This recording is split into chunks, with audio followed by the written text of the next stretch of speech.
আপনার ছেলের কয়েকদিন যাবৎ কি যেন হয়েছে, কিছুই খেতে চায় না। আজকে ওর প্রিয় পায়েস রেঁধেছিলাম, সেটা পর্যন্ত মুখে নিল না। এভাবে না খেয়ে থাকলে তো কয়েকদিন পর মারা যাবে। বলো কি? দাঁড়াও, আমি দেখছি ও কি খেতে চায়। মা, তুমি এসেছো? বসো। হারুন, তোর কি হয়েছে বল? না খেয়ে দিন দিন এমন শুকিয়ে যাচ্ছিস কেন? কি করব বলো, কিছু খেতে মন চায় না, কিছু ভালো লাগে না। তোমার কি শরীর খারাপ? তোমার কপালে একটু হাত দিয়ে দেখি তো। এ কি, তোমার গা তো জ্বরে পুড়ে যাচ্ছে। তুমি থাকো, আমি এখনই ডাক্তার ডেকে আনছি।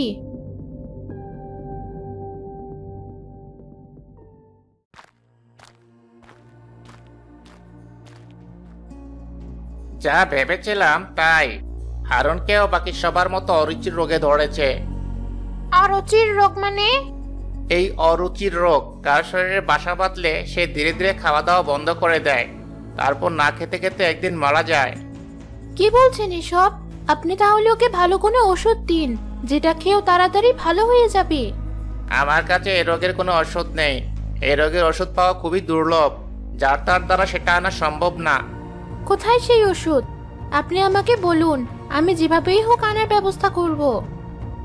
হারুনকে মরিচ খাওয়ালে সে সুস্থ হয়ে যাবে। মরিচ? আমাদের বাড়িতে তো কত মরিচ রয়েছে, এটাকে আপনি দুর্লভ বলছেন কেন? এটা সাধারণ কোনো মরিচ নয়। বড় নদী পেরিয়ে গভীর জঙ্গলে একটা মরিচ গাছের বাগান আছে। ওই গাছের মরিচই লাগবে আপনার ছেলেকে সুস্থ করার জন্য।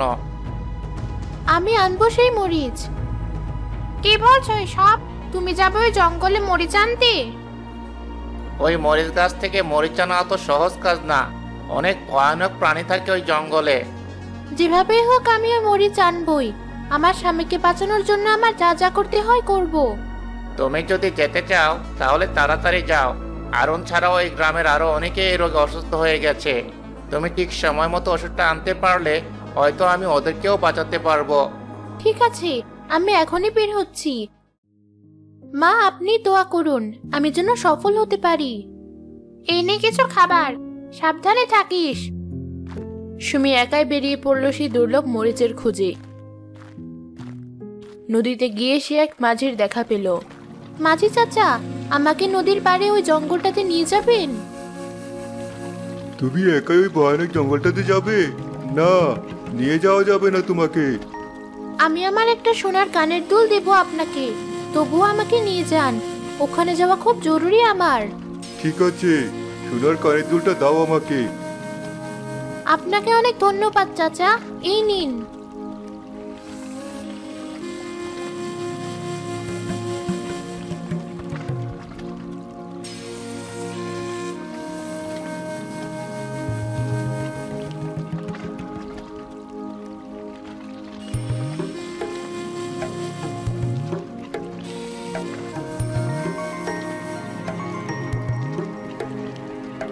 এসে পড়েছি আমরা। আচ্ছা চাচা, ফেরার সময় কি আমি এখানে কোনো নৌকা পাবো? না, এদিকে কেউ নৌকা নিয়ে আসতে চায় না সহজে। আমি যে এখানে এসেছি তাই তোমার ভাগ্য। চাচা, আমাকে তাহলে আরেকবার একটু উপকার করুন। আপনার নৌকাটা নিয়ে বিকেলে একটু এদিকে আসতে পারবেন? আপনি যদি না আসেন তাহলে হয়তো আমি আর বাড়ি ফিরতে পারবো না। আমার এই উপকারটা করলে আমার অন্য কানের দুলটাও আপনাকে দেব। ঠিক আছে, আমি আসবো, কিন্তু বেশিক্ষণ অপেক্ষা করব না। সূর্য ডোবার সাথে সাথে আমি এখান থেকে চলে যাব। জি মাঝি চাচা, আমি তাহলে আসি। এই জঙ্গলে দিনের বেলায় এত কম আলো, সন্ধ্যা হয়ে এলে তো আর কিছু দেখাই যাবে না। ব্যথায় মরে গেলাম, কেউ আমাকে বাঁচাও। এই কুমিরটার কি হয়েছে? মানুষ? এই জঙ্গলে আবার মানুষ কোথা থেকে আসলো?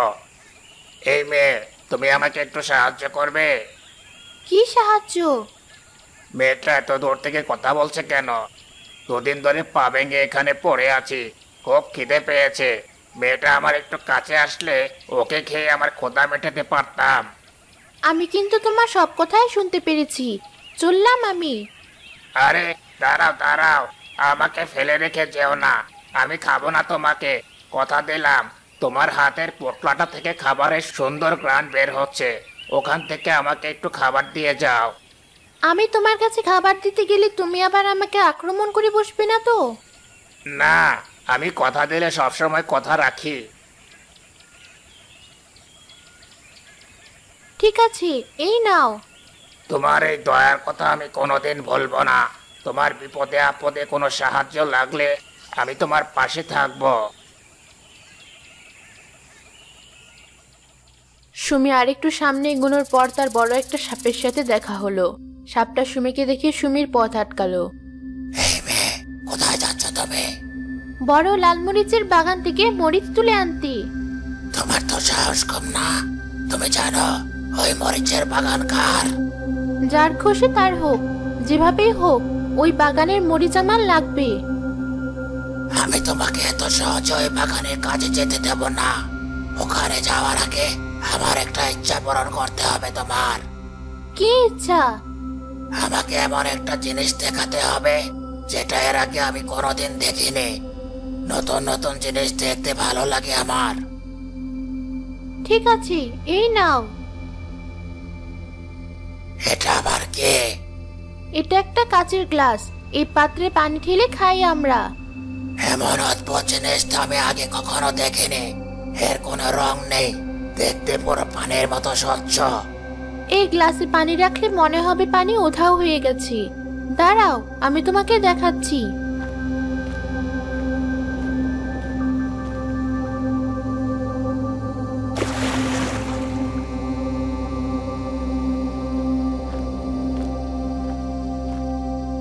আরে তাই তো, এটা অনেক চমৎকার একটা জিনিস।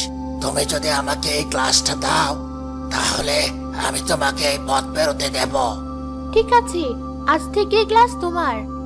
আমাকে এত দামি একটা উপহার দেওয়ার জন্য তোমাকে অনেক ধন্যবাদ।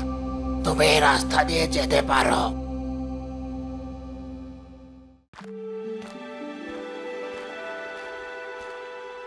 ওই তো মরিচ গাছের বাগান, কিন্তু বাগানে মাত্র একটা মরিচ গাছ, আর সেখানে দুটো মরিচ ধরে আছে।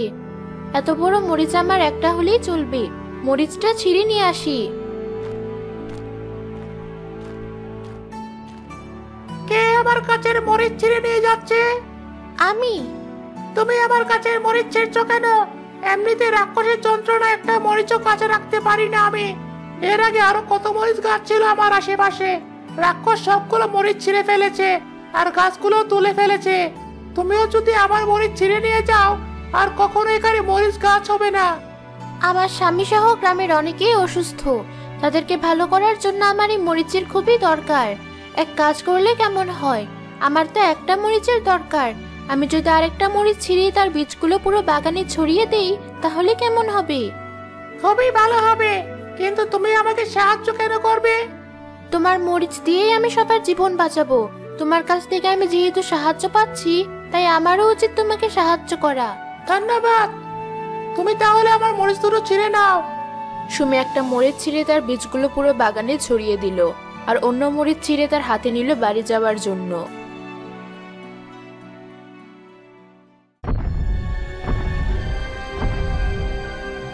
কে তুই? আমার বাড়ির সামনে থেকে আমার গাছের মরিচ ছিঁড়ে নিয়ে যাচ্ছিস? আমার এই মরিচটার খুব দরকার। ডাক্তার বলেছেন এই মরিচটা না নিয়ে গেলে আমার গ্রামের অনেকেই মারা যাবে। তাদের সবার বড় একটা রোগ ধরা পড়েছে। শুধুমাত্র এই মরিচ দ্বারাই তাদের ভালো করা সম্ভব। নদীর পানিতে আমি এমন এক বিষ মিশিয়েছিলাম যে ওই নদীর পানি যারা খাবে তারা সবাই ওই রোগে আক্রান্ত হবে। কিন্তু কেন? ওদেরকে মেরে তোমার কি লাভ? লাভ হলো আমি যত মানুষকে বাড়তে পারবো তত আবার ক্ষমতা বাড়বে। আর এতগুলো মানুষকে তিলে তিলে কষ্ট দেওয়া ছাড়া সহজ উপায়ে মারার আর কি উপায় হতে পারে? না, আমি ওদের সবাইকে বাঁচাবো তোমার হাত থেকে।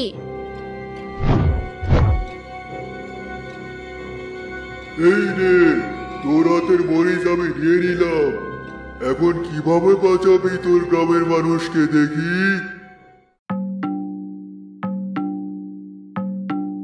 রাক্ষস ভাই, তুমি মেয়েটাকে ছেড়ে দাও। তুই কালিরা তোকে মেরে তোর পা ভেঙে দিলাম, এখন আবার কি করতে এসেছিস? সারা জীবন তোমার অধীনে থাকার পরও তুমি আমাকে একদিনও দয়া দেখাওনি, কিন্তু এই মেয়েটা আমাকে প্রথমবার দেখে আমাকে এত মজাদার খাবার খেতে দিয়েছে, তাই আমি ওকে বাঁচাতে এসেছি। তুই নিজেই তো ঘোরাতে ঘোরাতে এখানে আসলি, আবার তুই এই মেয়েকে বাঁচাবি? শুধু না, আমি এসেছি মেয়েটাকে বাঁচাতে। কিন্তু কেন? তুমি তো আমাকে পানিতে বিষ মেশানোর বুদ্ধিটা দিয়েছিলে, এর বদলেতে আমি তোমাকে কতগুলো সোনার মোহরও উপহার দিয়েছিলাম। আমি বলছিলাম মানুষের কাছে সোনা দানার থেকে অনেক সুন্দর আর অদ্ভুত জিনিস আছে, যেমন এই কাচের গ্লাস। তোরা দুজন পাগল হয়ে গেছিস, তোদেরকে আবার শিক্ষা দিতে হবে, বুঝেছি। সাপ লাফ দিয়ে রাক্ষসের গলা পেঁচিয়ে ধরল। রাক্ষসের হাত থেকে মরিচটা পড়ে যাওয়ার পর কুমির মরিচটা তুলে নিয়ে সুমির হাতে দিল। তুমি তাড়াতাড়ি মরিচটা নিয়ে নদীর পাড়ে চলে যাও, মাঝি তোমার জন্য নৌকা নিয়ে অপেক্ষা করছে। আমি তখন তোমাদের সব কথা শুনেছিলাম, সূর্য ডোবার বেশি দেরি নেই আর। তোমাদেরকে অনেক ধন্যবাদ, কিন্তু তোমরা দুজন কি রাক্ষসটার সাথে পেরে উঠবে? তুমি কোনো চিন্তা করো না, আমরা এই রাক্ষসটাকে আটকানোর ব্যবস্থা করব, যেন ভবিষ্যতে তোমাদের কোনো ক্ষতি করতে না পারে। আমি তাহলে আসি। তুমি এসেছো? আর একটু দেরি করলে আমি তোমাকে রেখে যেতে বাধ্য হতাম। জি চাচা, চলুন তাড়াতাড়ি।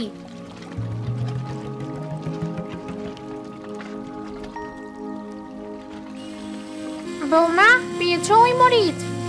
জি মা, এই নিন। মরিচটার একটুখানি টুকরো ভেঙে পানির সাথে মিশিয়ে ওকে খাইয়ে দিন। এই নাও, এই মিশ্রণটুকু একটু কষ্ট করে খেয়ে নাও। মিশ্রণটা খাওয়ার পর আমার শরীর অনেক ভালো লাগছে। সবই এই জাদুর মরিচের তেলের স্মৃতি। এটা খাওয়ার পরেই ওর গায়ের জ্বর চলে গেছে, কিন্তু এই বিষ সবার শরীরে কিভাবে ঢুকলো তাই তো বুঝতে পারছি না।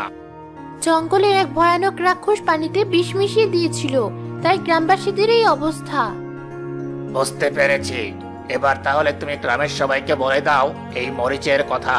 যারা যারা অসুস্থ তারা এই মরিচের টুকরো তাদের পরিবারের অসুস্থ সদস্যদের জন্য নিয়ে যাবে। জি, আমি সব ব্যবস্থা করছি। সুমি গ্রামের সবাইকে ডেকে মরিচের টুকরো ভেঙে দিল। সেগুলো খাওয়ার পর গ্রামের সবাই সুস্থ হয়ে গেল। কয়েকদিন পর নদীর পানিও ঠিক হয়ে গেল।